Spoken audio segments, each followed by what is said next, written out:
Nutrition in plants class 7 के biology का first chapter है।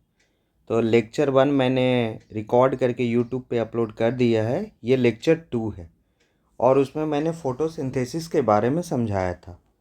तो उस फ़ोटोसिंथेसिस को करने के लिए किसी भी प्लांट को जो CO2 और वाटर चाहिए, CO2 तो चाहिए लीव्स के थ्रू और वाटर चाहिए रूट्स के थ्रू। तो इसी लीव्स का ये क्या है, एक सेक्शन थ्रू है। मतलब जब इस लीव्स को हम माइक्रोस्कोप से देखेंगे तो इस तरह से अस्टोमा दिखेगा और इस तरह से गार्ड सेल दिखेंगे। अस्टोमेटा क्या है, सिंगुलर है, और अस्टोमा क्या है, प्लुरल है। उसी का प्लुरल फॉर्म है। ठीक है। तो ये अस्टोमेटा जो होता है उसमें किडनी शेप का क्या होता है, गार्ड सेल होता है। किडनी शेप के गार्ड शेप होते हैं जो डिपेंड करते हैं कि कैसे ओपन और क्लोज होंगे, क्या रिक्वायरमेंट होगा। तो ये गार्ड सेल अस्टोमेटा को ओपन करने देगा।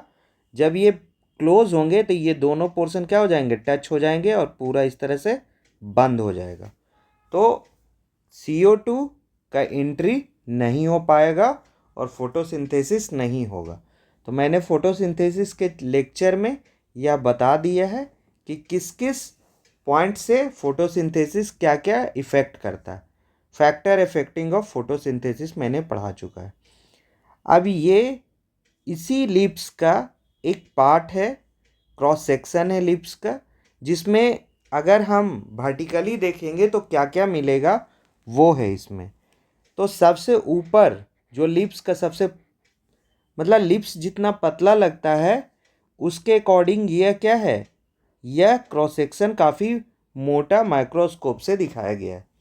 उसमें सबसे ऊपर वाले पार्ट को क्यूटिसल कहते हैं और उसके जस्ट बाद अपर इपिडर्मिस होता है और लोअर इपिडर्मिस नीचे होता है और इसके बीच में जो होता है मेसोफाइल सेल्स होते हैं।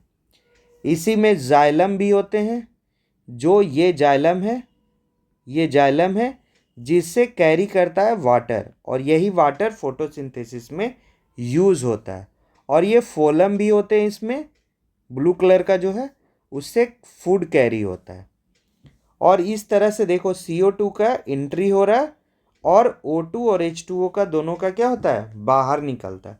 तो ये जो H2O निकलता है जो हम फोटोसिंथेसिस में देखते हैं कि कोई भी लीव्स क्या करता है, 12H2O का यूज करता है और 6H2O को बाहर निकालता है। उसका इक्वेशन क्या है फोटोसिंथेसिस का, 6CO2 प्लस 12H2O और बनता क्या, C6H12O6 प्लस 6H2O भी निकलता है और 6O2 भी निकलता है। तो ये तो बाई प्रोडक्ट जो है हमारे रेस्पायरेशन के लिए काफ़ी इम्पोर्टेंट है।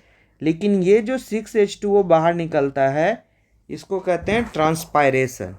और जब वाटर का स्कार्सिटी होता है तो ये 6H2O निकलने के चलते फोटोसिंथेसिस होता ही नहीं है। तो वाटर के स्कार्सिटी पे भी क्या होता है, फोटोसिंथेसिस नहीं होता है। और यही ग्लूकोज है जो जगह जगह पे स्टेम में, फ्रूट में, लिप्स में भी क्या होते हैं, ये ग्लूकोज जमा होते हैं और जिसको हम बाद में खाते हैं। तो जाइलम उसी आप ऊपर वाले जो पिक्चर है उसी से बहुत सारा पॉइंट मैंने आपको याद करने के लिए बनाया है। जाइलम क्या करता है, कैरी वाटर, और फोलम क्या करता है, कैरी फूड। क्यूटिसल क्या है, most upper part of leaf है। इपिडर्मिस क्या है, 2 अपर और लोअर होते हैं बिलो क्यूटिसल। मतलब एक लोअर होते अपर पार्ट में होते हैं और एक लोअर पार्ट में होते हैं। मेसोफाइल सेल्स जो होते हैं फुल ऑफ ग्रीन डॉट्स होते हैं। ये जो मेसोफाइल सेल्स देख रहे हैं ये फुल ऑफ ग्रीन डॉट्स है और ये क्या है, यही सोलर एनर्जी को ट्रैप करेगा और केमिकल एनर्जी में क्या करेगा, कन्वर्ट करेगा। तो यहाँ पे गार्ड सेल का भी काफ़ी इम्पोर्टेंट रोल है। यही दिखाता है कि हम किस चीज़ के रहने पे अगर वाटर का स्कार्सिटी है तो भी ओपन नहीं होंगे, CO2 अगर टॉक्सिक लेवल तक है तो भी ओपन नहीं होंगे, अगर लाइट इंटेंसिटी बहुत ज़्यादा बढ़ गया तो भी ओपन नहीं होंगे। मतलब हम CO2 को एंट्री करने नहीं देंगे और फोटोसिंथेसिस नहीं होगा। ये फोटोसिंथेसिस के चैप्टर में मैंने पढ़ा है। अब क्या है, स्टोमेटा क्या है, टीनी पोर्स है और कहाँ प्रेजेंट होता है, लीफ सरफेस पे प्रेजेंट होता है। इसका फंक्शन क्या है, एक्सचेंज ऑफ गैसेज, CO2 और O2 का एक्सचेंज ऑफ गैसेज करता है और इसके साथ एक एक्सचेंज होता है H2O का बाहर निकलना। CO2 इन करता है, O2 आउट होता है और उसके साथ H2O भी बाहर निकलता है, जिसको ट्रांसपायरेशन कहते हैं। जो पॉइंट मैंने यहाँ लिखा है, process of loss of water by aerial parts of plants. बहुत सारे एरियल पार्ट्स होते हैं जहाँ से H2O निकलते रहते हैं और एक पार्ट है स्टोमेटा से भी निकलते हैं।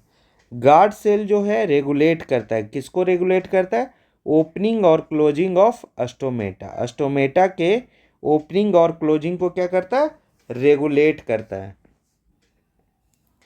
स्टेम फोटोसिंथेसिस, स्टेम के थ्रू जब फोटोसिंथेसिस होता है वो डिजर्ट प्लांट में होता है। जैसे उसका एग्जांपल है कैक्टस। इसमें होता क्या है कि जितने भी ग्रीन लीव्स होते हैं वो मॉडिफाइड हो जाते हैं स्पाइंस में, कांटों में मॉडिफाइड हो जाते हैं, इसलिए सारा का सारा फोटोसिंथेसिस स्टेम के थ्रू होता है।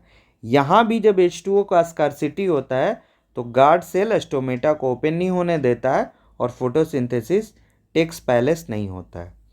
Green plants make their own food, किससे, इनऑर्गेनिक सब्सटेंस से, और वो क्या है, CO2 और H2O। CO2 और H2O इनऑर्गेनिक सब्सटेंस से क्या बनाते हैं, ग्रीन प्लांट अपने खुद के फूड बनाते हैं। सिंपल कार्बोहाइड्रेट ग्लूकोज कहलाता है और कॉम्प्लेक्स कार्बोहाइड्रेट स्टार्च कहलाता है। यही ग्लूकोज कन्वर्ट हो जाता है स्टार्च में जब फोटोसिंथेसिस होता है तो, और स्टार्च ही जगह जगह पे स्टेम में, फ्रूट में, ये सब में क्या होता है, स्टोर होता है और जिसको उसी स्टोर पार्ट को हम लोग खाते हैं। ये हो गया लीव्स का क्रॉस सेक्शन पार्ट का पूरा डिटेल। अब हम आते हैं क्लोरोफिल।